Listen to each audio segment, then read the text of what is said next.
कुछ प्रैक्टिसेस हैं, कुछ कॉप अप मैकेनिज्म्स हैं जिनको अगर समझा जाए तो आदमी अपनी इमोशनल स्टेट को थोड़ा सा ऊपर ला सकता है, अपने बारे में अच्छा फील कर सकता है। सपोज करो आपने सिगरेट पी, आपको थोड़ा हाई लगा, फिर आप सेम स्टेट पे आ गए, लॉन्ग ड्यूरेशन का डोपामिन आपको वो लेना है, that is more better for you. तो उस बारे में आपके क्या ख्याल है? ये इमोशनली लो फेज में जब आदमी होता है तब उसको कुछ नहीं समझ में आता। लोगों के लिए कहना बहुत आसान होता है कि अरे छोड़ इस बात को साइड में रख और थोड़ा मेडिटेशन कर, थॉट्स को साइड में रख। वो प्रैक्टिकली पॉसिबल नहीं। शांत बैठ के ध्यान लगाना तो दूर, वो किसी काम में ही मन नहीं लगा पाता। वो ऑल टाइम लॉस्ट फील करता। वो कुछ काम करते करते रुक जाएगा, कुछ बात करते करते भूल जाएगा कि वो कर क्या रहा था। वो ठीक से फोकस भी नहीं कर पाता। तो मेडिटेशन तो क्या ही कर पाएगा। 4-5 कंपोनेंट हैं अपनी लाइफ के, उस पे काम करो। फिर स्पिरिचुअल प्रैक्टिस, माइंडफुलनेस और ये इन सब की बात की जाए जो इतने बड़े बड़े वर्ड्स हैं।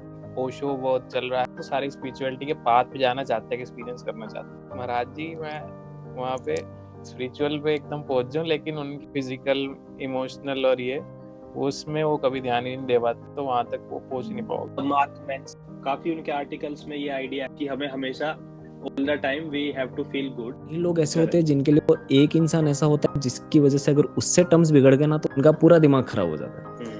यार जब तक ये मामला सॉर्ट नहीं होगा तब तक वो किसी काम में भी मन नहीं लगा पाते। फैमिली मेंबर की डेथ होगी, वो ग्रीफ आएगी। Is that okay? Is that part of being human, और we should strive to feel happy? हम किसी और की प्रॉब्लम तो बहुत अच्छे से सुलझा पाते हैं। मतलब ये बात तो फिक्स है कि हमें वो कोप अप मैकेनिज्म तो है, हमें वो सॉल्यूशन ओरिएंटेड तो है हमारा दिमाग। लेकिन जब खुद पे बात आती है तो हमारे तोते उड़ जाते हैं। यहाँ पे एक प्रैक्टिस बताई जाती है, मैंने जो प्रैक्टिस अपनाई वो मैं आपको बताता हूँ। अभी हमने ये तो बात की कि कैसे आप उस स्टेट में आए, आपकी लाइफ में इन दोनों स्टेट में क्या डिफरेंस आएंगे। मैं पहले ज्ञान बहुत देता था, ऐसा कर लो, पॉजिटिव सोचो, सब अच्छा होगा, क्योंकि मेरी लाइफ में कोई प्रॉब्लम्स नहीं। लेकिन जब तक खुद पे नहीं आई, खुद परेशान नहीं हुआ, तब तक समझ ही नहीं आया कि ये चीज़ एक्चुअली में वर्क कर। जब मैं परेशान हुआ तो मुझे उसमें भी मन नहीं लगने लगा। मैं फोकस्ड ही नहीं रहता, ना ही मेरा दिमाग लगता किसी काम में। हम सब ज्ञान तो बहुत लेते हैं बट उसको प्रैक्टिस में तो लाते ही नहीं।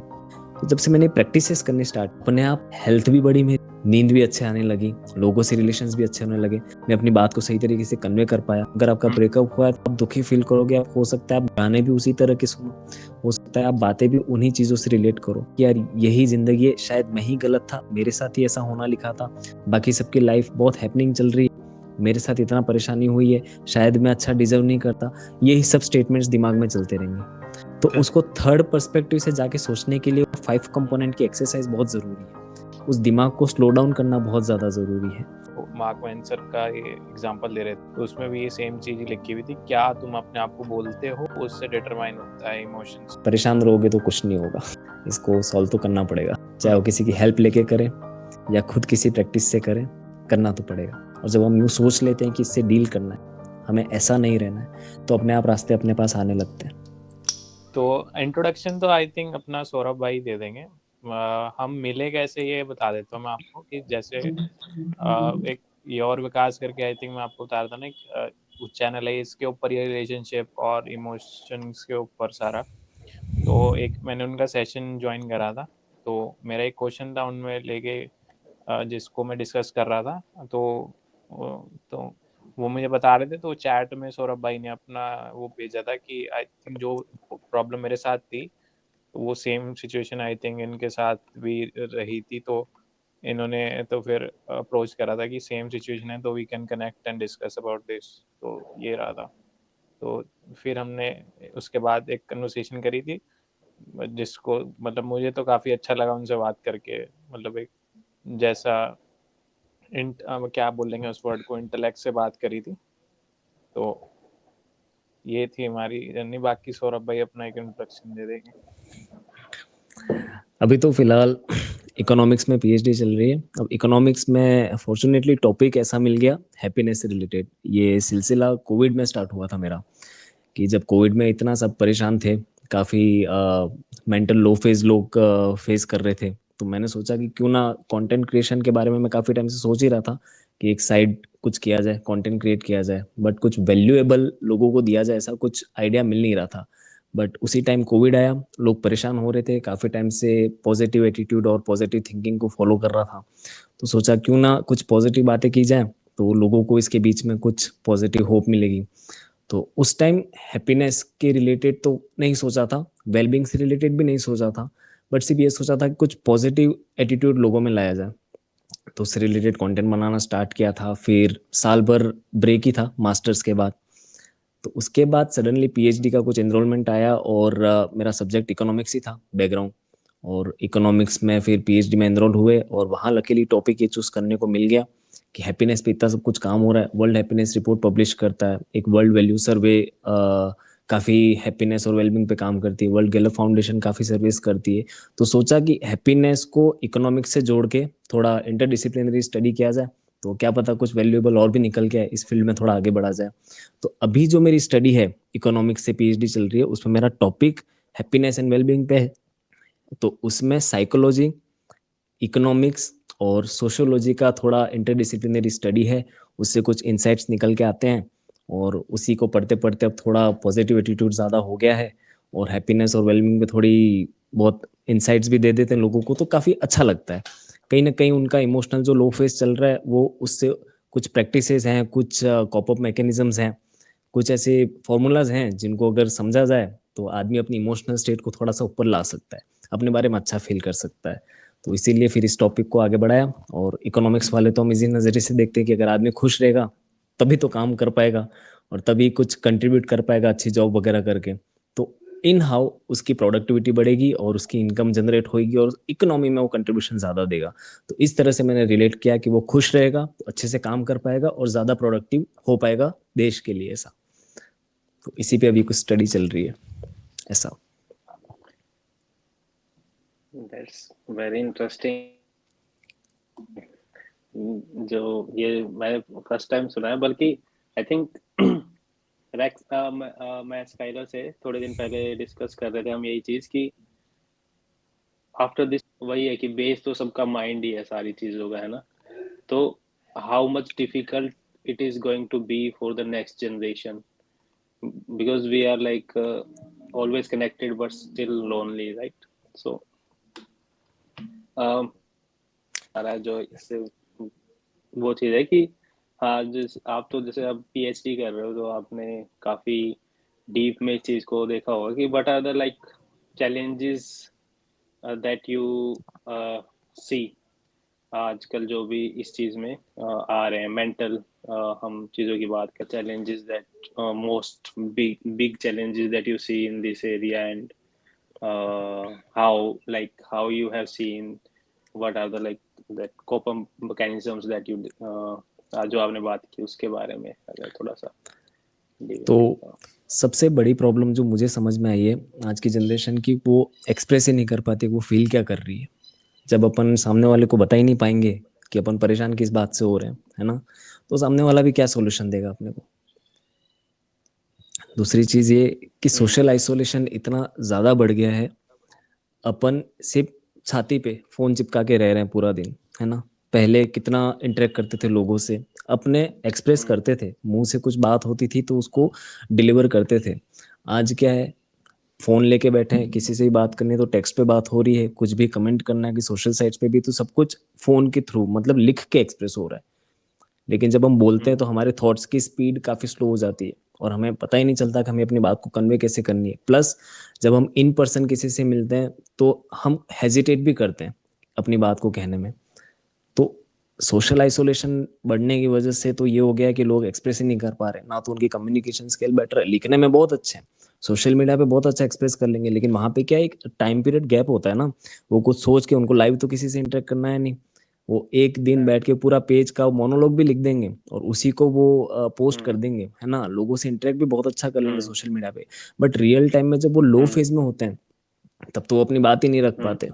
तो एक ये चीज काफी ज्यादा बड़ी लगती है मुझे कि सोशल आइसोलेशन ज्यादा बढ़ गया, जिसकी वजह से मेंटल प्रॉब्लम्स काफी बढ़ रही हैं वेलनेस के टर्म्स में। मतलब जो इमोशनली हम लो फील कर रहे हैं, इमोशनल तो सभी होते हैं, बट कोई इमोशनली स्ट्रांग होता है, कोई लो फील करता है काफी। तो लो फील करने की वजह से भी ये चीजें काफी होती हैं कि लोग जानबूझ के, उनको ये नहीं पता कि सोशली इंटरेक्ट करेंगे तो ये चीजें बढ़ेंगी, मतलब अच्छा फील करेंगे वो। लेकिन जैसे जैसे वो आइसोलेट होकर लो फील करने लगते हैं, वो और सोशल गैदरिंग से डरने लगते हैं। जबकि सॉल्यूशन इसका उल्टा है कि वो जितना जाएंगे सोशली इंटरेक्ट करेंगे, वो शायद खुद को इतना लाइवली और गैदर्ड महसूस कर पाएंगे, बट वो आजकल हो नहीं रहा है। तो उसकी मुझे काफी जरूरत लगती है कि सोशल इंटरेक्शंस लोगों के बढ़े, एक्टिविटीज में इन्वॉल्व हो गए, एक दूसरे से बातें करें, और बाकी लोगों का भी बिना जज किए सुनना काफ़ी ज़रूरी है। लोग सिर्फ स्पोकन स्किल और रिटन स्किल की बात करते हैं कम्युनिकेशन के टर्म्स में, कि स्पोकन कम्युनिकेशन बहुत अच्छा होना चाहिए, रिटन कम्युनिकेशन बहुत होना चाहिए, बट मेरा मानना है कि लिसनिंग कम्युनिकेशन, एक लिसनिंग स्किल्स भी बहुत ज़्यादा ज़रूरी है, क्योंकि आप किसी को अच्छे से सुन नहीं पाएंगे तो शायद कुछ समझ भी नहीं पाएंगे, क्योंकि सब रह तो ऑनलाइन ही रहे, पढ़ ही रहे। अगर अपने में ही आप सुपीरियर मान के बैठेंगे, किसी और की बात को ले भी नहीं पाएंगे और किसी को समझ भी नहीं पाएंगे, तो किसी और दूसरे को समझा क्या पाओगे, है ना?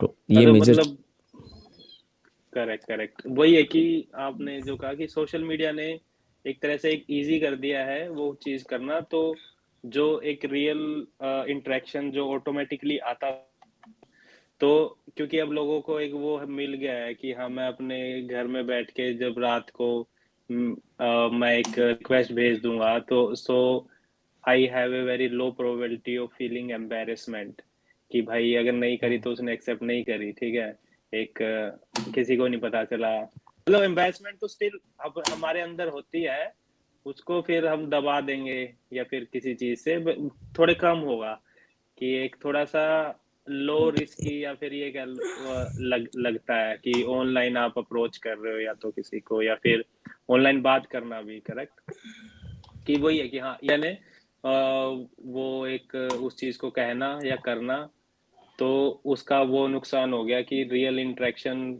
Became a like life skills जो अब आ नहीं रहा, ऑटोमेटिकली बंदों में नहीं आ रहा, तो उस चीज से आप कह रहे हो कि वो चीज हो गई है, ठीक है। तो एंगेजमेंट तो बहुत अब बढ़ रही जैसे है, हाँ एंगेजमेंट बहुत बढ़ रही है, लेकिन इंटरेक्शन बहुत कम है इंटरेक्शन बहुत कम है, तो और लाइव बेसिस पे। अभी जैसे हाँ अभी जैसे हमने हैप्पीनेस की बात कर रहे थे कि हैप्पीनेस बढ़ेगी तो ठीक है वो कमाएगा भी ये भी ज्यादा, तो अब जैसे सो कॉल्ड यूट्यूब पे इतना कंटेंट है इस बारे में, मेंटल वेलबींग एंड ऑल, सो या फिर अगर आप स्पिरिचुअलिज्म में थोड़ा चले जाओ, तो वहां पे दो चीजों की बात होती है कि एक या फिर आप उसमें भी चले जाओ साइंटिफिक लेवल में भी, तो दोनों सेम चीज की बात होता है कि हैप्पी फील करना, दैट विच इज वेरी फ्लिकरी, कि भाई थोड़े टाइम के लिए हुआ, जैसे कि सपोज करो आपने सिगरेट पी, आपको थोड़ा हाई लगा, फिर आप सेम स्टेट पे आ गए, और दूसरी चीज होती है कि इटर्नल ब्लेस्ड फील, आप कांस्टेंट उसमें रह रहे हो, तो वो अगर बात करते हैं तो बोलते हैं कि भाई एक हैप्पीनेस को मत चेज करो आप, खुशी को मत ढूंढो, आनंद को ढूंढो जो आपका बना रहे, और अगर इसमें साइंटिफिक में हम बात करते हैं, वही कहते हैं कि लॉन्ग लास्टिंग डोपामिन, कि आपको डोपामिन एक सिगरेट से मिल रहा है और एक कोल्ड शावर से मिल रहा है, डूइंग हार्ड थिंग्स से, हार्ड थिंग्स जो आप रही है जब अचीवमेंट आती है आपकी, तो लेकिन वो यही कहते हैं कि एक वो जो लॉन्ग ड्यूरेशन का डोपामिन है आपको वो लेना है, that is more better than more better for you, तो उस बारे में मतलब आपके क्या ख्याल है कि एक वही हैप्पीनेस वर्सेस आनंद, या फिर वो जो चीज है कि एक लॉन्ग लास्टिंग इस हो रहा है उस चीज में, उस चीज को कैसे लेना चाहिए? देखिए, मेरा मानना तो ये, शायद आप डिसएग्री भी करें मेरी बात से, कि अगर स्पिरिचुअलिटी की बात निकल के आई थी तो इसलिए मैं जनरली सजेस्ट भी करता हूँ। लोग हमेशा ये ज्ञान दे देते हैं कि स्पिरिचुअलिज्म की तरफ जाओ, मेडिटेशन करो तो आप अपने आप शांत हो जाओगे, बट वो प्रैक्टिकली पॉसिबल नहीं है तुरंत। जब आप एक इमोशनल लो स्टेट पे फील करते हो ना, तो डायरेक्ट मेडिटेशन को एक्सपीरियंस करना प्रैक्टिकली पॉसिबल नहीं है।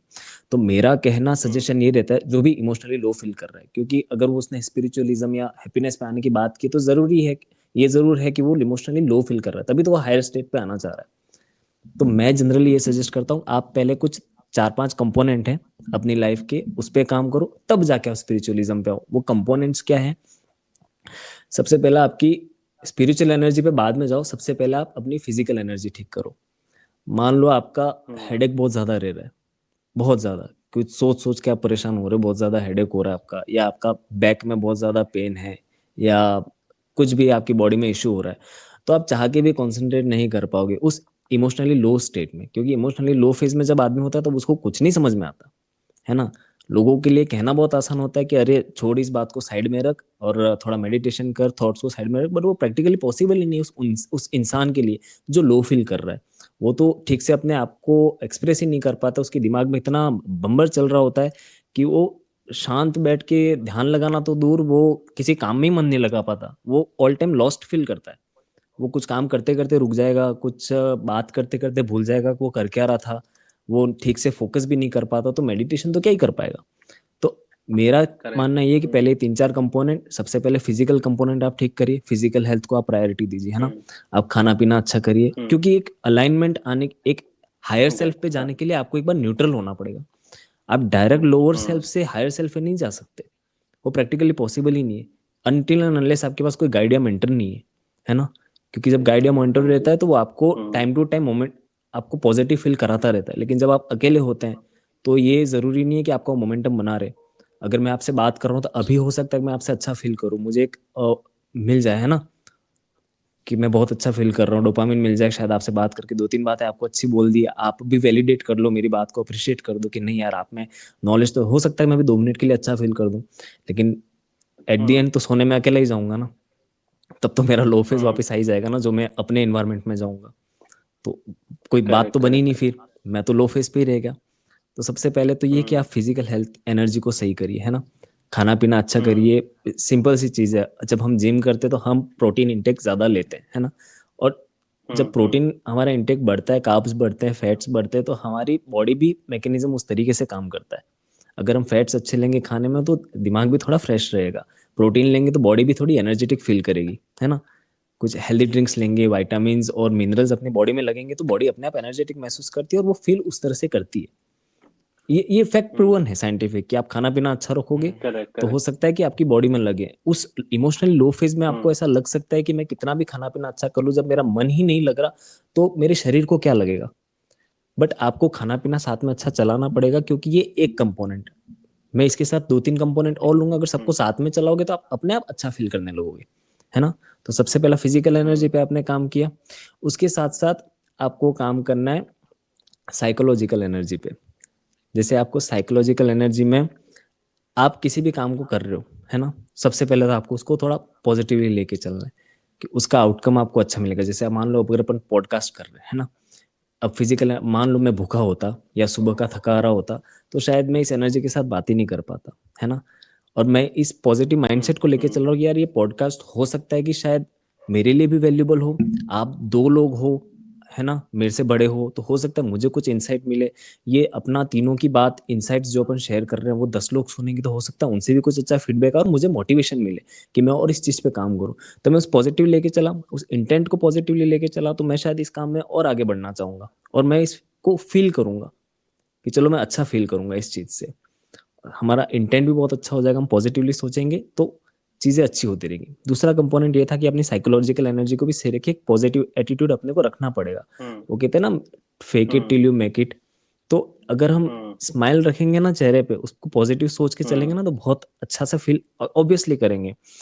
मुझे रिसर्च का नाम याद नहीं है, लेकिन किसी रिसर्च में कहा गया है कि आपकी फेशियल मसल्स जो होती हैं उसका न्यूरो ब्रेन से बहुत ज्यादा कनेक्शन होता है, सीधा कनेक्शन होता है। अगर आप परेशान फील कर रहे हैं ना, तो आप 30 सेकंड स्माइल करके बैठे, कांच के सामने भी नहीं तो अगर स्माइल करके बैठे, जब आप स्माइल करते हैं ना तो अपने आप थोड़ा हैप्पी फील करते हैं।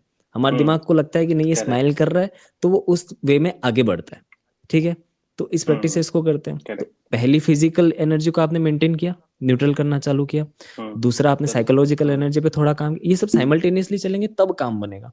सिर्फ एक ही डोमेन को पकड़ा और बाकी चीजों को नहीं पकड़ा तो आदमी परेशान ही रहेगा, वो कभी हायर सेल्फ पे आ ही नहीं पाएगा। दूसरी साइकोलॉजिकल एनर्जी। तीसरी जिसकी बात कोई नहीं करता, बायोकेमिकल एनर्जी। हमारी बॉडी में हम कितना भी अच्छा खा पी ले, हम कितना भी पॉजिटिव एटीट्यूड ले आए, है ना, लेकिन वो तब तक काम नहीं करेगा जब तक हमारी बॉडी की बायोकेमिकल एनर्जी सही नहीं रहती। बहुत ही अंडररेटेड विटामिन है, विटामिन B12 और डी, है ना, इनके बारे में बहुत कम बात की जाती है। अगर मान लो एक एग्जांपल दो, आपने कॉर्टिसोल का नाम काफी सुना होगा, जब हैप्पीनेस पे बात होती है, मेंटल वेलबींग पे बात होती है ना, और मेंटल हेल्थ पे बात होती है कि आप जब भी परेशान होते हो तो आपकी बॉडी में कॉर्टिसोल हार्मोन रिलीज होता है, जो सभी आपके नर्वस सिस्टम को भी खराब करता है और आपकी बॉडी को बहुत डिग्रेड करता है, आपकी गट हेल्थ को भी बिगाड़ता है। है ना। तो ये बायोकेमिकल एनर्जीज है। अगर आपका कॉर्टिसोल हाई होगा तो आप कितना भी चाह ले आप लाइफ में अच्छा फील ही नहीं कर पाओगे, क्योंकि कॉर्टिसोल हार्मोन है आपकी बॉडी के मैकेनिज्म को इस तरह से चला रहा है कि आप अच्छा फील नहीं कर पाओगे। जब आपने फिजिकल एनर्जी को मेंटेन किया, आपने साइकोलॉजिकल एनर्जी में थोड़ा पॉजिटिव एटीट्यूड लाए, तो आपकी बायोकेमिकल एनर्जी में अपने आप इंप्रूवमेंट आने लगेगा, आपका कॉर्टिसोल हार्मोन थोड़ा डाउन होने लगेगा। आप उसके लिए प्रैक्टिसेस भी कर सकते हैं कि जो चीज़ें आपको पसंद है, चाहे उनसे आपको कोई आउटकम नहीं मिल रहा है, समझ रहे हैं आप। जैसे मान लो अगर मुझे सपोज करो रनिंग करना बहुत पेट्स पसंद के है ना, साथ खेलना, पेट्स के साथ खेलना पसंद पेट्स के है, या साथ फिर खेलना, जहाँ से भी आपको फील पेंटिंग गुड करना लग रहा पसंद है। है, जहाँ से भी आपको फील गुड फील हो रहा है, जहाँ से भी आपको, ये इन सबको फील गुड हार्मोन्स बोला जाता है, जहाँ से भी आपको अच्छा डोपामिन, डोपामिन तो चलो खैर साइड में रखिए, बाकी जहाँ से भी आप अच्छा फील कर रहे हैं वो चीज़ें करिए, तो आपका कॉर्टिसोल ऑटोमेटिक थोड़ा डाउन जाएगा, और जब वो डाउन जाएगा ना तो आप ऑटोमेटिकली अच्छा फील करने लगेंगे। फिर जाके आप चौथे कंपोनेंट पे काम करिए कि आपका इन्वायरमेंट, आपके इन्वायरमेंट में क्या चीज़ आपको डिस्टर्ब कर रही है।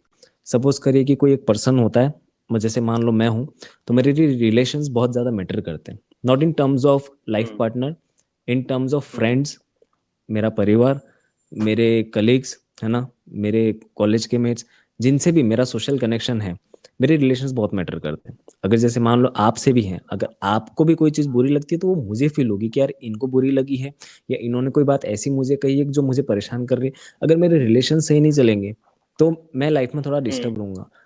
और कई लोग ऐसे होते हैं जिनके लिए वो एक इंसान ऐसा होता है जिसकी वजह से अगर उससे टर्म्स बिगड़ गए ना तो उनका पूरा सिस्टम हिल जाता है बॉडी का, उनका पूरा दिमाग खराब हो जाता है कि यार जब तक ये मामला सॉर्ट नहीं होगा तब तक वो किसी काम में भी मन नहीं लगा पाते। तो यहाँ ये जरूरत मुझे लगती है कि वो उन इन्वायरमेंट पे काम करें। जैसे मान लो फादर के साथ रिलेशन सही नहीं है, तो फादर के साथ रिलेशनशिप बेटर करने की कोशिश करें, उसके लिए अलग अलग चीज़ें ट्राई कर सकते हैं, या तो कोई यूट्यूब वीडियोस वगैरह देखें या फिर बाकी लोगों से पूछे जो फादर की एज के। आप एक चीज़ बहुत अंडर एस्टिमेट करते हैं, मान लो फादर की बात निकली इसलिए इसको सम अप करता हूँ मैं।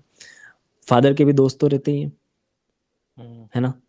हमारी फादर से नहीं बनती, लेकिन आपने कई बार देखा होगा सोशल गैदरिंग में हमारे फादर के जो दोस्त होते हैं, हमारे फादर कितने भी स्ट्रिक्ट हो, लेकिन फादर के जो दोस्त आते हैं उनसे हम अच्छे से बात कर लेते हैं। हाँ अंकल जी कैसे हैं, एकदम बढ़िया वगैरह। हम उनके साथ कभी टाइम स्पेंड नहीं करते, फादर को जानने की कोशिश नहीं कर सकते करते कि फादर ऐसे क्यों है, इतना स्ट्रिक्ट वे में क्यों है। हो सकता है उनका चाइल्डहुड काफी स्ट्रिक्ट रहा हो, काफी स्ट्रगलिंग रहा हो, इसलिए वो उन्होंने जो अपनी लाइफ में देखा, अपनी लाइफ में जो एक्सपीरियंसेस लिए, हो सकता है उसकी वजह से वो हम पे काफी हैवी रहते हैं, है ना। तो एक एग्जाम्पल दे रहा हूँ फादर के साथ रिलेशन सही करने का, ऐसा आपके मल्टीपल कितने ही लोगों से रिलेशनशिप अफेक्ट होते होंगे। तो जरूरी है कि आप उस एनवायरनमेंट पे काम करें, जो भी चीज खराब हो रही है वो जिस तरह से भी सही हो सकती है। किसी कोच की हेल्प से होती है तो कोच की हेल्प से, किसी फ्रेंड की हेल्प से होती है तो उस हेल्प से। आप करियर में परेशान हो तो उस करियर पे काम करके अपनी स्किल्स बढ़ा के थोड़ा इंडिपेंडेंट होके अर्निंग होके। तो जब तक ये चारों कंपोनेंट कंट्रोल में आएंगे ना, उसके बाद आदमी स्पिरिचुअल प्रैक्टिस पे जा सकता है। एनवायरनमेंट बट में रिलेशनशिप्स के अलावा और क्या क्या आ सकता है? आपका करियर, कई लोग तो करियर में क्योंकि कुछ अच्छा नहीं कर पाते तो काफी फ्रस्ट्रेटेड फील करते हैं, उनको सोशल वैलिडेशन नहीं मिलता, उनकी बातों को रिस्पेक्ट उतनी नहीं मिलती। कई लोगों के पास पैसा भी होता है, वो अपनी करियर में भी अच्छा कर रहे होते हैं, लेकिन हो सकता है कि उनके आसपास के लोग ही उन्हें वैल्यू नहीं करते हो उनकी बात को, किसी भी रीजन से, उनके रंग रूप की वजह से, या किसी भी चीज से जो आदमी परेशान रहता है। अगर मान लो कोई आदमी परेशान है उसकी बॉडी और उसको डाउन लेके, तो हो सकता है उन चीज, मतलब इन्वायरमेंट पे काम करना ज्यादा जरूरी है स्पिरिचुअल प्रैक्टिस पे पहुंचने से पहले। स्पिरिचुअल प्रैक्टिस इतना आसान नहीं है जितना बोला ये जाता है, हम भी ट्राई कर रहे हैं, बट जो लोग इसको एक्सपीरियंस करते हैं वो असल में इसका मतलब जानते हैं। 10 सेकेंड में तो, 10 सेकेंड भी बहुत ज्यादा की दिया, 5 सेकेंड में वो ऐसा फील करने लग जाते हैं कि कुछ बहुत बढ़िया ही हो गया उनकी लाइफ में। करेक्ट। इसमें हाँ, तो ये वैसे ही हो गया जैसे कि पहले रोटी कपड़ा मकान, बेसिक नीड्स पूरी करो, फिर उसके बाद आप हायर चीजों पे जाओगे। नहीं लेकिन अब ये यहाँ जैसे पे, आपने, हाँ सॉरी, जैसे यहाँ बोलिए। पे ये कॉन्ट्राडिक्टरी है, कई लोग ये भी हाँ, बोलेंगे कि अगर हैप्पी नहीं हो तो रोटी कपड़ा मकान के लिए काम कैसे कर पाओगे, है ना। मेरा तो ये कहना है कि जो करेक्ट। 3-4 चीजें अपनी नहीं। कंट्रोल में है ना, फिजिकल हेल्थ का ध्यान रखना कुछ ज्यादा मुश्किल नहीं है, हम डेली खाना पीना तो करते हैं, 2 रोटी दाल पानी तो करते ही हैं। हम जब परेशान होते तो हम क्या खाना छोड़ के बैठ जाते हैं, है ना। आपको कैसे भी खाना बॉडी में डालना ही पड़ेगा, है ना।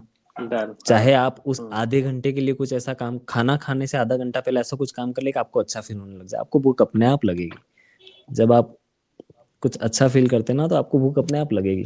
भले उस आधे घंटे के लिए खुद के लिए टाइम निकाल दे, थोड़ा खुद की अच्छा फील करने के लिए टाइम निकाल दे, तो खाना अपने आप बॉडी में जाएगा। वो डालना पड़ेगा खाना, उसके बिना आप काम ही नहीं चलेगा। हो सकता है आप 1-2 हफ्ता सर्वाइव कर दे बिना खाने के, कम खाना खा के, बट वो लॉन्ग टर्म में चलाना मुश्किल है। तो पहले इन 5-4 कंपोनेंट पे काम किया जाए, फिर स्पिरिचुअल प्रैक्टिस, माइंडफुलनेस और ये इन सब की बात की जाए, जो इतने बड़े बड़े वर्ड्स हैं। तो ये पर है। ठीक बंदों है, को आई थिंक इसमें अभी डाइट का एक, लिए, हाँ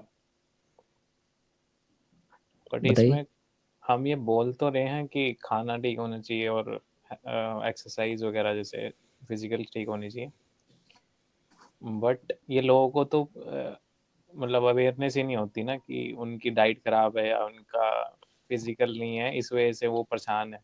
वो एक परेशानी को कुछ अलग वे में लेंगे ना, तो ये अवेयरनेस भी तो सबसे पहली चीज़ होनी चाहिए ना। वो काफी कैसे आएगी, जरूरी। क्योंकि शॉर्ट टर्म में तो पता ही नहीं होता कि अब जैसे हमारे घर वाले हैं, वो प्रोटीन की तरफ या कोई फिजिकल एक्टिविटी तक तो ध्यान नहीं दे रहे, लेकिन है वो परेशान अपनी शरीर से, एज से, तो अब वो कैसे लाएंगे। तो ये आएगा तो या तो लोगों को देख के, जैसे मान लो अपने सराउंडिंग में कोई ऐसा है जो खाने पीने का बहुत ध्यान रखता है, तो एक्टिव फील करता है। विश्वास तो हमें करना पड़ेगा इस चीज़ पे कि खाना पीना सही रखने से बॉडी थोड़ी अच्छी काम करती है। जब तक ये विश्वास, देखो, अगर खुद को लोअर सेल्फ से हायर सेल्फ पे ले जाना है, तो सबसे पहला स्टेप तो बिलीफ ही है। अगर आपको भरोसा ही नहीं होगा थोड़ा इस बात पे कि आप अपनी बॉडी को, अपने थॉट्स को बदल सकते हैं, जिनके बारे में बात की जाती है, कि अगर भरोसा ही नहीं होगा कि इस चीज़ को चेंज भी किया जा सकता है, तो दुनिया का कोई भी कितना भी बड़ा कोच आ जाए, संदीप महेश्वरी आपका सगा भाई क्यों ना हो, जब तक आप ही कुछ भरोसा नहीं करेंगे, तब तक कुछ चीज़ नहीं हो पाएगी। और आदमी जब इस प्रैक्टिस को फॉलो करता है 2-3 दिन के लिए, तो उसको फर्क समझ में आने लग जाता है। जब वो हेल्दी खाना खाता है, हेल्दी प्रैक्टिस करता है, तो वो अच्छा फील करता है, अच्छा महसूस करता है खुद की बॉडी के साथ। तो वो जो थॉट है वो बिलीफ में चेंज हो जाता है फिर। अच्छा, एक हम्म। मैं और स्काइलर भी अभी हम एक कोट कह लो या फिर एक आइडिया कह लो जो हम डिस्कस कर रहे थे, वो यहाँ पे मैं जरूर चाहूंगा कि हम डिस्कस करें, एंड आई वुड लाइक आपके क्या व्यूज हैं उस चीज में। कि जैसे आप, आई थिंक आपने शायद आपको, आपने उसके बारे में, गिव मी वन सेकंड, हाँ, मार्क मैनसन शायद, आप जो subtle art of not giving a fuck करके बुक है, एक अमेरिकन ऑथर है, आई एम नॉट श्योर आपने उन्हें पढ़ा है नहीं पढ़ा। तो उनका एक, जैसे काफी उनके आर्टिकल्स में ये आइडिया है, और उस बुक में भी, जो ये जनरेशन कह लो या कुछ भी, जैसे जब से एडवर्टाइजमेंट आया है, तो ये जो सारे हम बंदे हैं, we are running after feeling good, कि हमें हमेशा all the time we have to feel good. कि वो कहता है कि ऐसा पॉसिबल नहीं है, पहली बात तो, और जो दूसरे ग्रीफ है,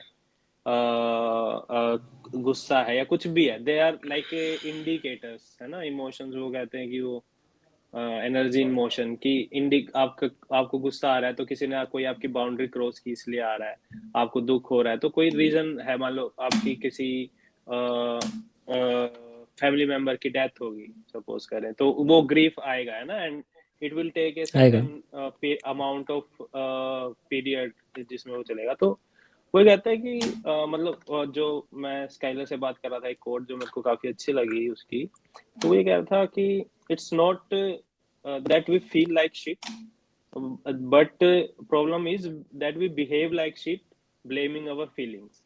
And he says ki that you have to be good at feeling bad, rather than you have to pursue that कि भाई मेरे को हमेशा हैप्पी हैप्पी स्टेट में रहना है।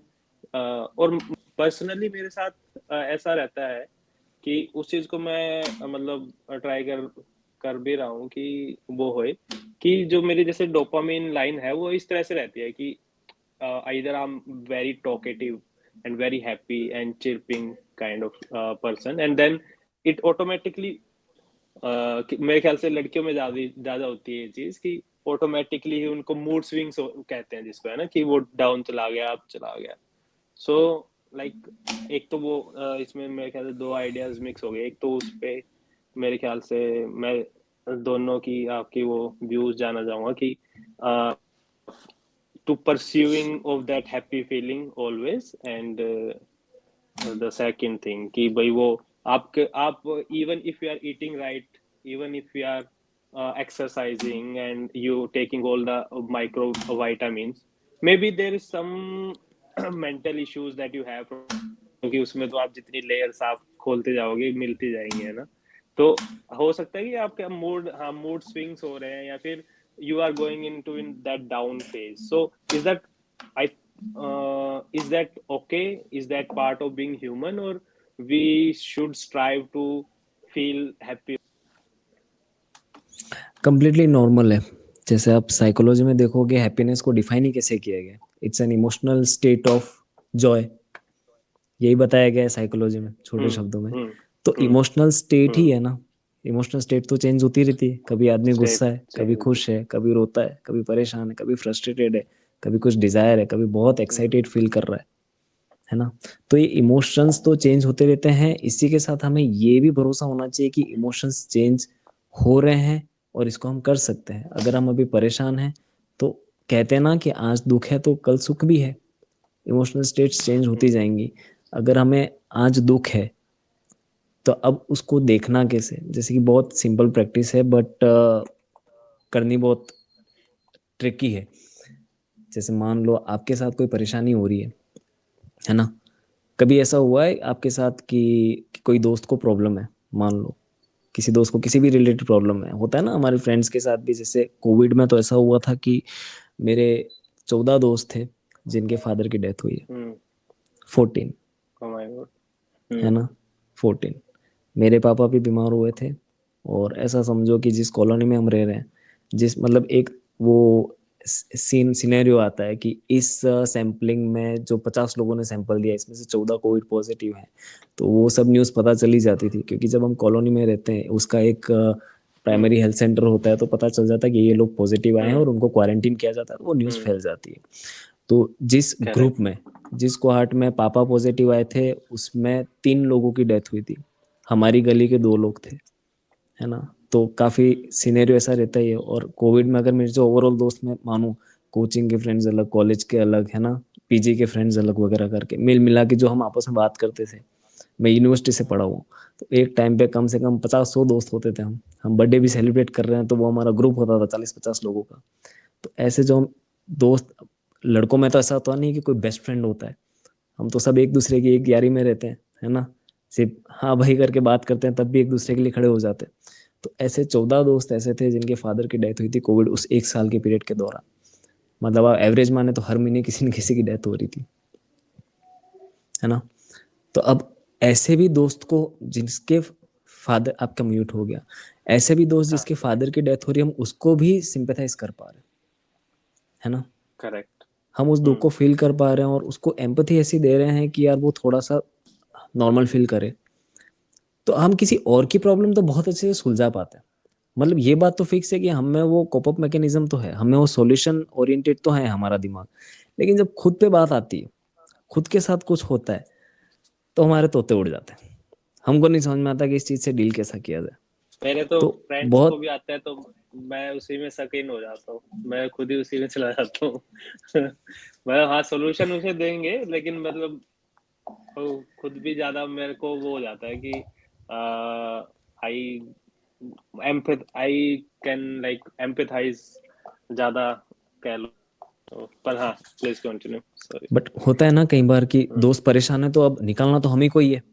तो हमारे अंदर वो आ जाता है हाँ, कि यार मैं इस दुख को फील अभी ना करके मैं पहले इसको निकालूं इस दुख से बाहर। अभी ये ज्यादा जरूरी है कि करेक्ट ये करेक्ट थोड़ा ठीक करेक्ट। फील करे, क्योंकि ये अगर परेशान हाँ। हो गया ना तो ये मेरा भाई है, ये परेशान नहीं होना चाहिए। हम्म। अभी चाहे मेरे को पूरे कितने ही टाइम इसके साथ बैठना पड़े, लेकिन इसको इस प्रॉब्लम से निकालना है। तो हम किसी और का सॉल्यूशन तो दे देते हैं, लेकिन वही चीज हमारे साथ होती है। और उससे छोटी भी चीज हो, फादर की डेथ तो बहुत ज्यादा बड़ी बात हो गई। हमारे साथ normally day to day life में अगर कुछ इश्यूज होते हैं तो हमारे दिमाग घूम जाता है, हमको पता ही नहीं पड़ता कि इस चीज से निकले कैसे, करेक्ट। है ना। पता भी है कि प्रॉब्लम क्या हो रही है, उसका सॉल्यूशन क्या है वो भी पता है, लेकिन फिर भी उस पर वर्क नहीं कर पाते। तो इसको करेक्ट। सेल्फ इंटेलेक्चुअलाइजेशन कहते हैं, कि हमको पता सब कुछ है, हमारा इंटेलेक्ट भी काम कर रहा है कि प्रॉब्लम क्या है, उसका सॉल्यूशन क्या है वो भी पता है, लेकिन फिर भी वो वर्क नहीं हो पाता। क्यों? क्योंकि हम उस पेन के लूप में इतना फंस जाते हैं कि हम उस पेन को फील ही करने लग जाते हैं और ऐसा मान के बैठ जाते हैं कि यार ये पेन अब मैं सप्रेस हो चुका हूँ इससे।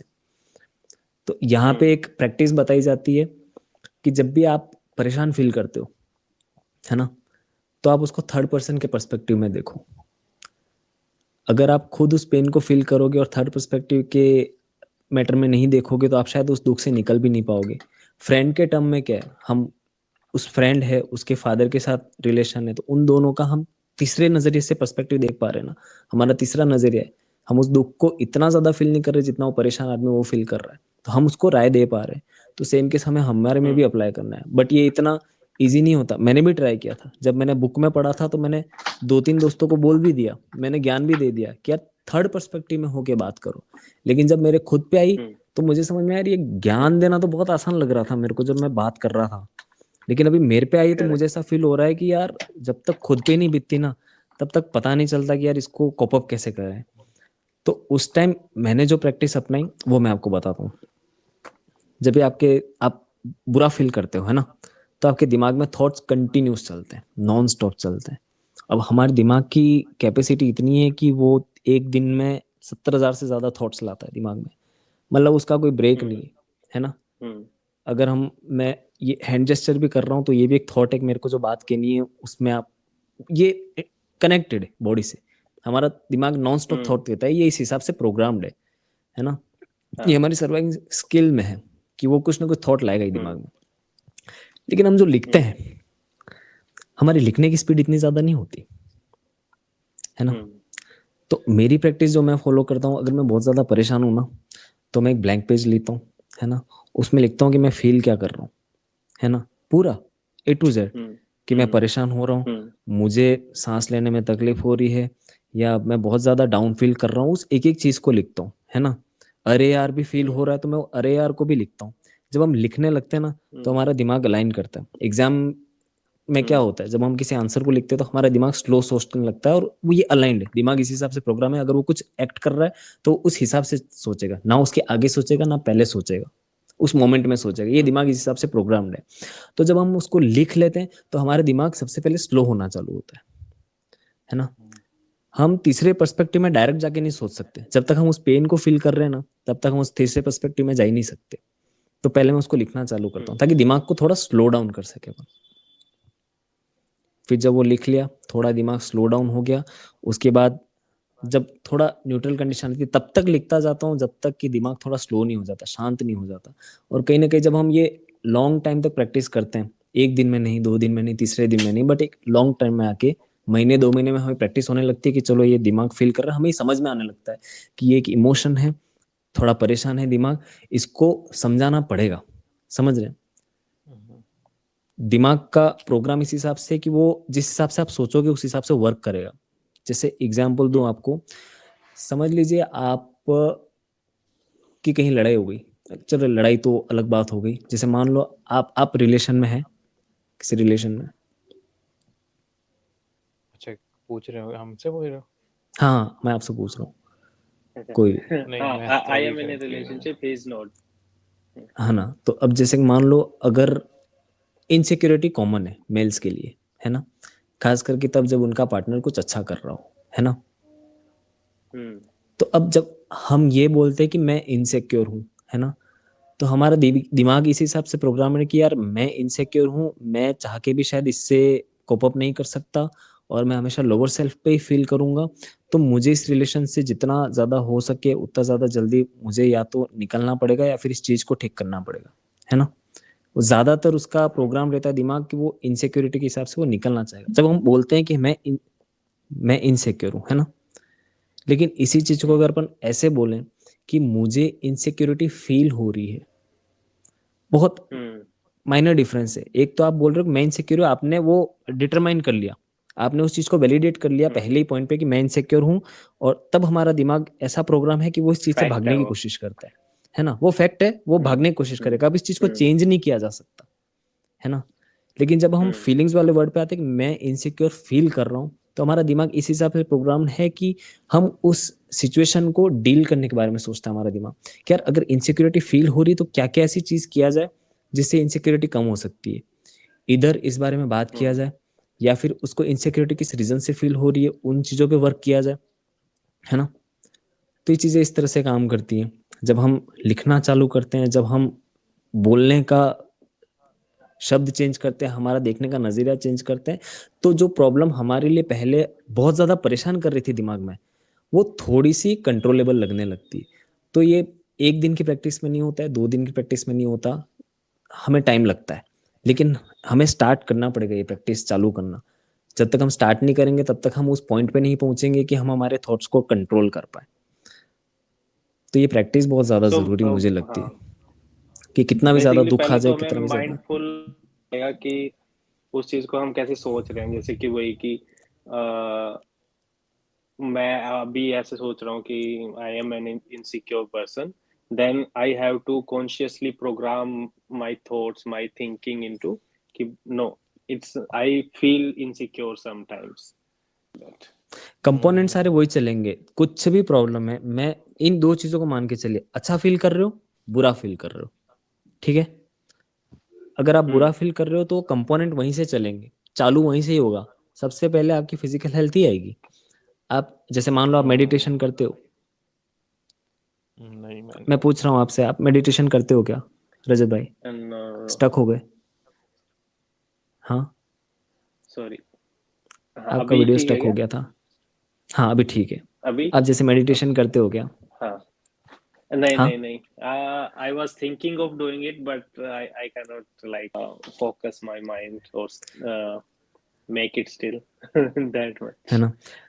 तो हाँ, कभी भी आप मेडिटेशन, 2 केस को कंपेयर करना आपने, है ना। मेडिटेशन में ही कहा जाता है कि आपके थॉट्स पे कंट्रोल किया जाए। आपका दिमाग जो इतना दौड़ रहा है, आप सांसें इस तरह से एग्जैक्टली। लें और खुद के दिमाग को स्टेबलाइज करें, आप थॉट्स को कंट्रोल करें, है ना। मेडिटेशन में जनरली ये बोला जाता है बेसिक स्टेज पे। अब आप 2 केस में ट्राई करना। एक तो जब आप बहुत अच्छा अपना फेवरेट खाना खा के बैठे हो, है ना, आपका फेवरेट फूड, आप एकदम डाइट से हेल्दी हैं, है ना, आपने भरपूर खाना पेट खाया, अपने सारे काम निपटा के आप बैठे हैं, है ना। एक इस केस में करना, हो सकता है कि आप फोकस कर पाए। दिमाग पे फोकस तो करना ही नहीं होता, कोई थॉट ही नहीं लाना होता है आपको, उस स्टेट में जाना होता है, कोई थॉट नहीं आवे, आपको अपनी सांसों पे कंट्रोल रखना होता है। थॉटलेस। लेकिन दूसरे केस में ऐसा ट्राई करना कि आपने कुछ खाया ही नहीं, खाना, भूखे हो, परेशान हो, सारा काम भी अस्त व्यस्त पड़ा है, आप चाह के भी फोकस नहीं कर पाओगे, है ना। बहुत ज्यादा एक्स्ट्राऑर्डिनरी लेवल है कि आपका 7-8 साल से प्रैक्टिस चल रही है मेडिटेशन की, तो हो सकता है आप बिना खाना खाए भी आप उस चीज में कर फोकस रहे कर पाओ। लेकिन जब आप इनिशियल स्टेज पे आप उसको स्टार्ट करोगे, तो हमारा तो बायोलॉजिकल इवोल्यूशन इस तरह से हुआ है कि पहले आदमी को खाना चाहिए, पहले उसकी फिजिकल कंडीशन सही रहे। तो कंपोनेंट इसी तरह से काम करेंगे, पहले फिजिकल एनर्जी सही होगी, फिर साइकोलॉजिकल एनर्जी सही होगी, आपका पॉजिटिव एटीट्यूड लाना ही पड़ेगा ना चाहते हुए भी। आप जब स्माइल करोगे तो ब्रेन उस हिसाब से वायर्ड है, अगर आप स्माइल कर रहे हो तो वो फिर उस हिसाब से वर्क करने लगता है। जब आप खुद के बारे में कॉन्फिडेंट फील करने लगते हो तो अपने आप से वो डिलीवरी आती है, स्पीच में भी डिलीवरी आती है, उस काम में भी एनर्जी आती है। तो कंपोनेंट यही है, पहले फिजिकल एनर्जी, साइकोलॉजिकल एनर्जी, फिर बायोकेमिकल एनर्जी को ठीक करें, उसके बाद आप कहीं जाके एनवायरनमेंट को ठीक कर पाएंगे, फिर आप स्पिरिचुअल प्रैक्टिसेस पे आ पाएंगे। तो कोई भी तरह की इनसिक्योरिटी है वो, उसका आप इमोशन लीजिए, वो एक तरह का इमोशनल स्टेट ही है अपना। तो चीजें इसी तरह इसी ट्रैक पे काम करेंगी, मुझे ये समझ में आता है। और थर्ड पर्सपेक्टिव में काम करने के लिए वो दिमाग एक का स्लो होना बहुत जरूरी है।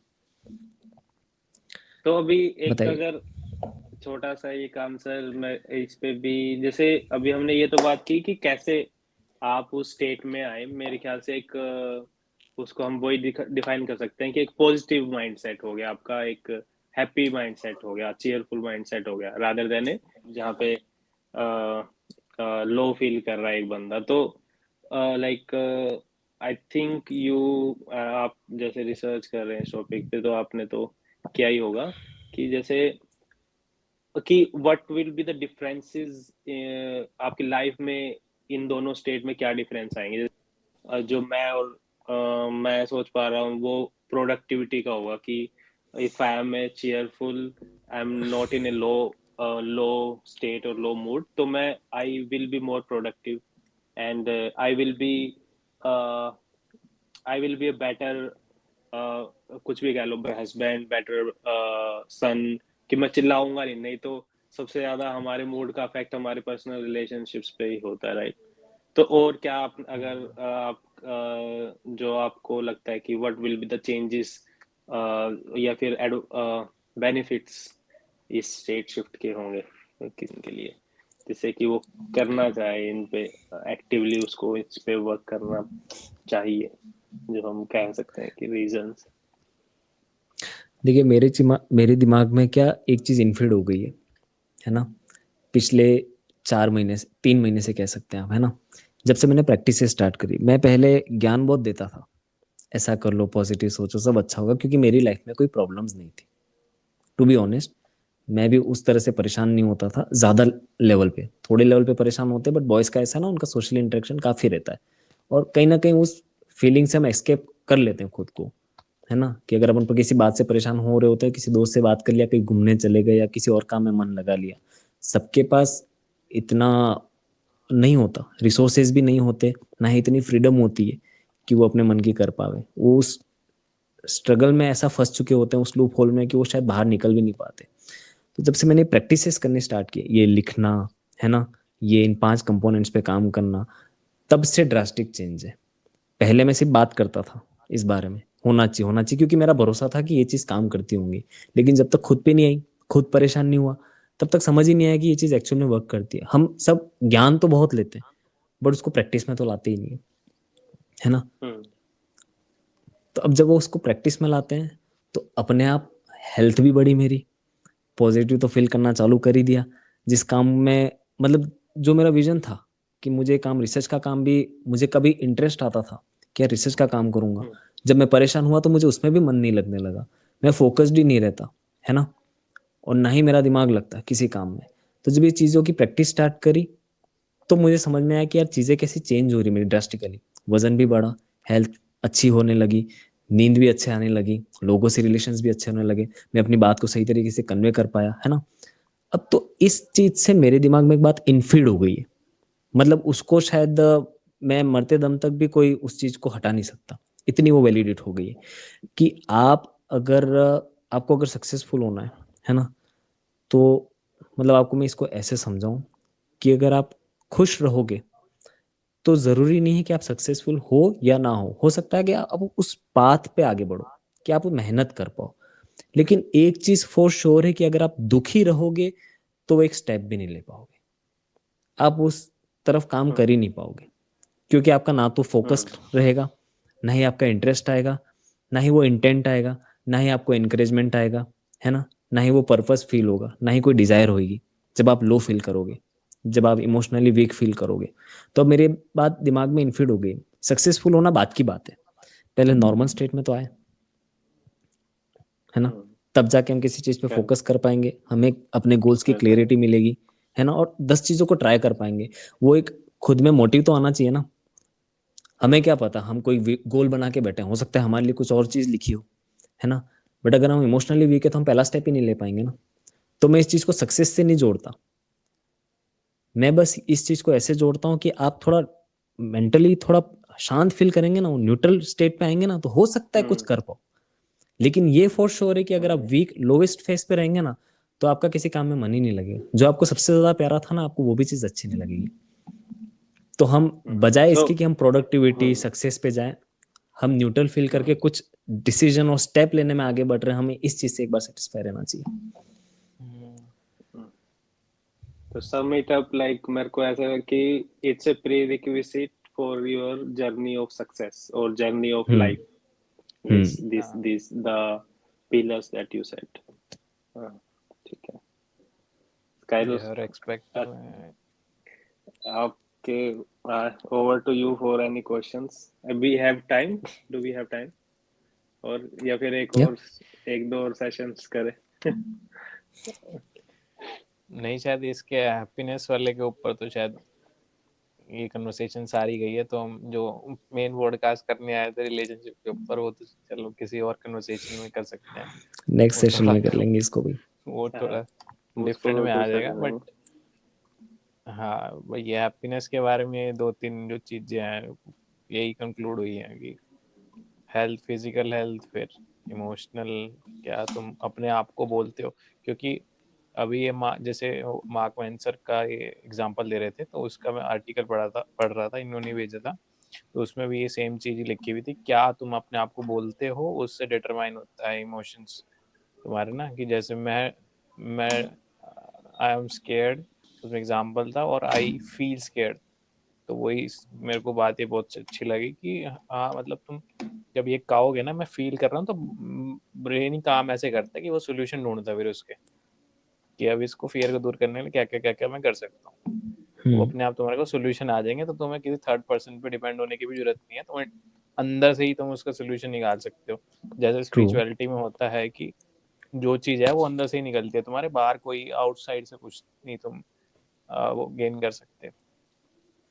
तो यही मतलब, और मेन बात यह है कि आजकल के लोगों के लिए ना वही शॉर्ट टर्म ग्रेटिफिकेशन और लॉन्ग टर्म ग्रेटिफिकेशन की बात है कि सारे बंदे ना आजकल, क्योंकि अभी ओशो बहुत चल रहा है और वो चल रहा है ना, तो सारे स्पिरिचुअलिटी के पाथ पे जाना चाहते हैं, एक्सपीरियंस करना चाहते हैं कि वहां जाके देखें तो क्या है, बट वो शॉर्ट टर्म कुछ ढूंढते हैं कि ऐसा कुछ बता दो महाराज जी, मैं वहां पे स्पिरिचुअल पे एकदम पहुंच जाऊं, लेकिन उनकी जो ये कुछ कुछ छोटी छोटी जो चीजें हैं, फिजिकल, इमोशनल, और ये वो उसमें वो कभी ध्यान ही नहीं दे पाते, तो वहां तक वो पहुंच ही नहीं पाओगे।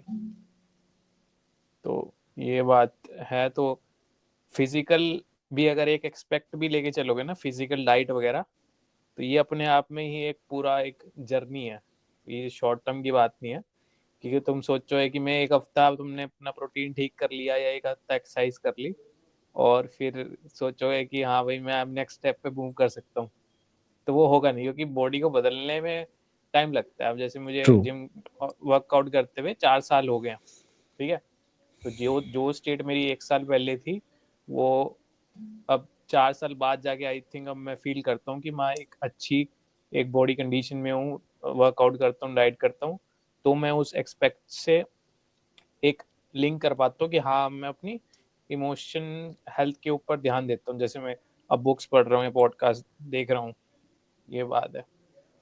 और यही है, लोगों को समझना पड़ेगा कि ये चीज जो है मतलब एकदम नहीं आएगी, टाइम लगेगा इसमें काफी। तो आप अपना जो भी करियर में मतलब फोकस करना चाहते, जो भी करते हैं, जैसे हम अपना करियर है अपना सॉफ्टवेयर का या वो बनाते हैं, तो हम उसके साथ साथ इस चीज को लेके चल सकते हैं, ये छोटी छोटी चीजें हैं, फिर ट्रू धीरे धीरे तुम्हें अपने आप अपने आगे पाथ जो है वो अलाइन होनी शुरू हो जाएंगे, क्योंकि आजकल वो ये 9 से 5 की जॉब में सारे भागते दौड़ते तो रहते हैं, कंप्लीट करना है, प्रोजेक्ट कंप्लीट करना है, या जो मर्जी भी है, बट ये चीजें तो बहुत निगलेक्ट हो जाती है पार्ट ना। ट्रू तो फिर वो वहां पे भी सक्सेसफुल नहीं हो पाते, अपने करियर में भी बहुत एक उस पे रहते हैं कि जॉब नहीं मिल रही, ये नहीं मिल रहा, और इस एस्पेक्ट में भी खो देते, तो लाइफ आधी इसमें ही निकल जाती है। ट्रू हम्म, तो ये है मेरा कंक्लूजन इससे। तो बाकी अगर लेक्स सर आपके।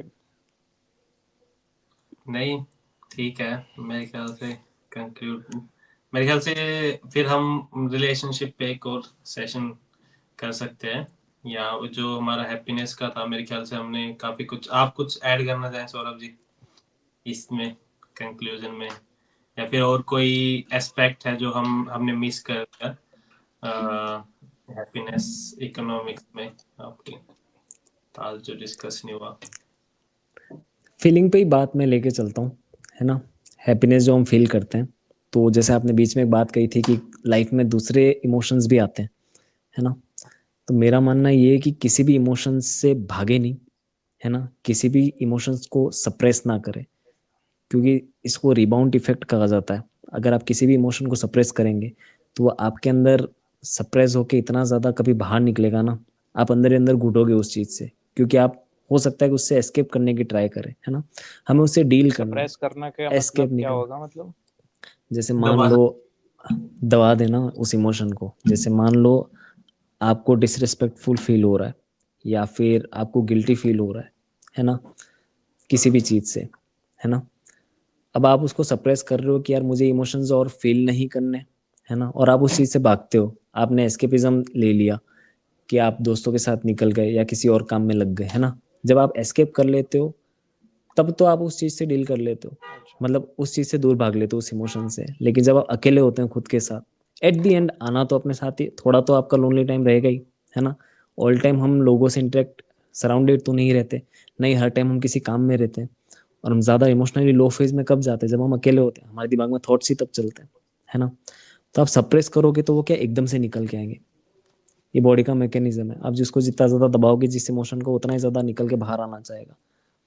तो हम उसको एक इमोशनल स्टेट के नज़रिए से देखें। अगर हम परेशान भी हो रहे हैं, अगर हम उसमें गिल्ट भी फील कर रहे हैं, दुखी भी हो रहे हैं, तो इस इमोशनल स्टेट के नज़रिए से देखें और उससे डील करने के तरीके निकालें, ना कि उसको सप्रेस करें। एट द एंड जब हम न्यूट्रल आएंगे हमारे इमोशनल स्टेट पे, तभी हम कुछ कर पाएंगे, वरना वो चीज़ें हमें परेशान करती रहेंगी ऑल टाइम। तो ये अपना खुशकिस्मत मान लो कि हम एक, आई थिंक ह्यूमन के पास ये पावर है इतने सारे इमोशन फील करने की। मेरे को लगता ट्रू है किसी जानवर के, दूसरे जानवरों के पास ये पावर है भी नहीं। तो इसको ट्रू। एक तरह से ग्रेटिफिकेशन के वो से फीलिंग से लेके कि हमारे पास एक शक्ति है जिससे हम सुख दुख जो भी इमोशंस हम चलते रहते हैं वो एक्सपीरियंस कर पाते हैं, तभी आई थिंक वो ग्रोथ है हमारी एज अ ह्यूमन बीइंग। हम बहुत आगे हैं बाकी स्पीशीज से।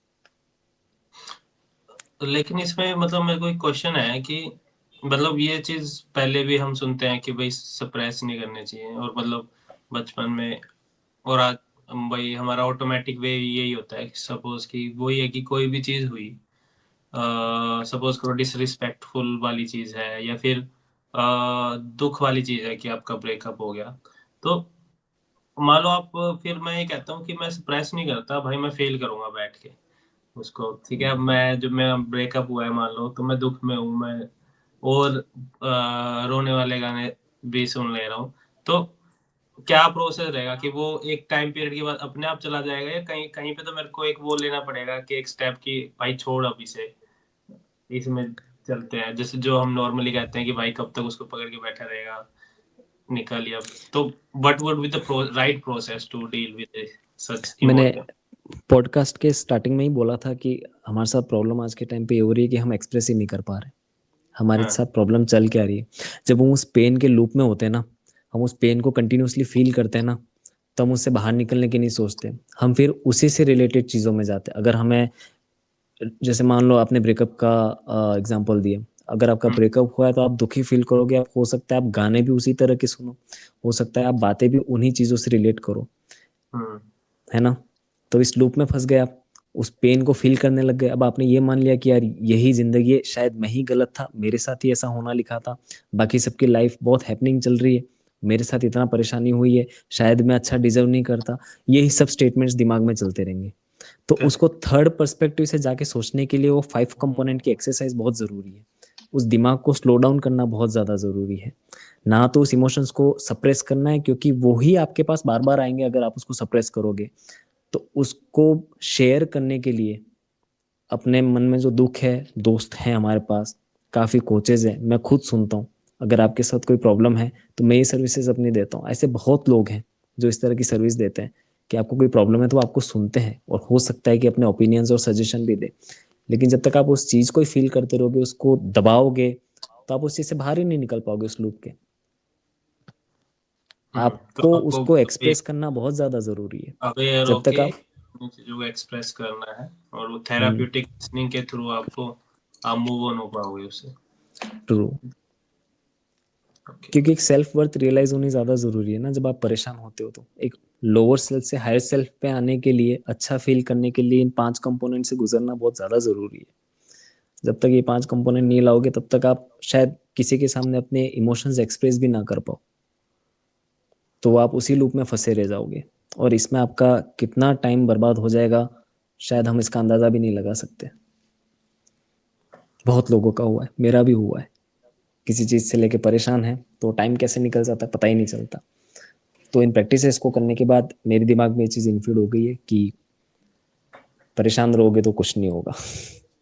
इसको सॉल्व तो करना पड़ेगा, चाहे वो किसी की हेल्प लेके करें या खुद किसी प्रैक्टिस से करें, करना तो पड़ेगा। अगर उस इमोशन को कंटिन्यू फील नहीं करना है तो उससे डील तो करना पड़ेगा। और जब हम यूँ सोच लेते हैं कि इससे डील करना है, हमें ऐसा नहीं रहना है, तो अपने आप रास्ते अपने पास आने लगते हैं। हमें तरीके मिलने लगते हैं, हम अच्छा सोचते हैं ना कि इस प्रॉब्लम से निकलेंगे जल्दी, तो उस तरह के रास्ते सामने आते हैं। तो सप्रेस नहीं करना, हमें डील करना है उससे, and then basically we have to go through it, and जो जो उससे हम गुजर रहे हैं उसका हमें टाइम ड्यूरेशन मिनिमाइज करनी है एक तरह से, कि और अपनी नॉर्मल स्टेट में आना है।